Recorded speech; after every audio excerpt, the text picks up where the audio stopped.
Congress party 20% से कम है, ये आप लोग जानिए। मैं बार बार कह रहा हूं, कहीं आपका वोट फजूल जाएंगे, कहीं अननेसेसरली यहां पे फिर एक बार वो बीजेपी वाला जीत जाएगा, उससे कोई अच्छा नहीं होगा, कोई फायदा नहीं होगा।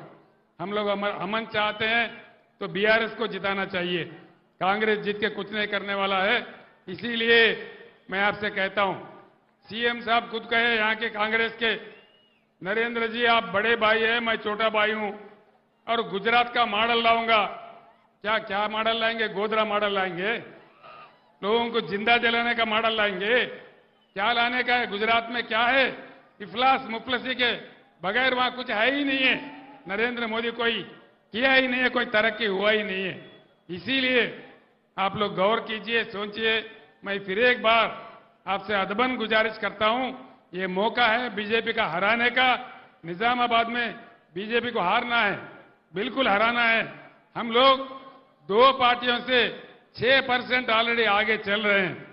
कहीं आप लोग अननेसेसरली उनको डाल के गुमराह होके किसी के बातों में आके गलती मत कीजिए, फिर से बीजेपी को जीतने मत दीजिए। ये मेरा गुजारिश है। मैं इतना कहते हुए रुखसत लेता हूं। సోదరులారా, మీ అందరికి నేను చెప్పేది ఒకటే, ముఖ్యంగా యువకులు ఆవేశంలో ఓటు వేయకుండా, ఎన్నికల సందర్భంలో కూడా నేను చెప్పినా, ప్రజాస్వామ్య పరిణతితో ఆలోచించి, విజ్ఞతతో ఆలోచించి, ఎవరు గెలిస్తే మంచిది, ఈ రాష్ట్ర భవిష్యత్తు ఎవరి చేతుల్లో ఉంటే మంచిది, అన్ని విషయాలు మీరు కూలంకషంగా చర్చించి బ్రహ్మాండంగా బీఆర్ఎస్ అభ్యర్థులను గెలిపించాలని చెప్పి నేను మనవి చేస్తా ఉన్నా. నేను కూడా హిందువునే, నేను హిందువుని కాదని కాదు, కానీ తెలంగాణ రాష్ట్రంలో ఉన్నటువంటి యావత్తు ప్రజల ఆత్మ బంధువు కేసీఆర్.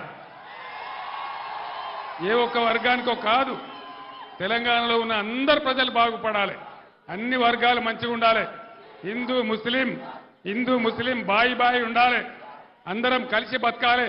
దానిలోనే గొప్పతనం ఉంటుంది, దానిలోనే బలం ఉంటుంది. కానీ ప్రజలను విడదీసి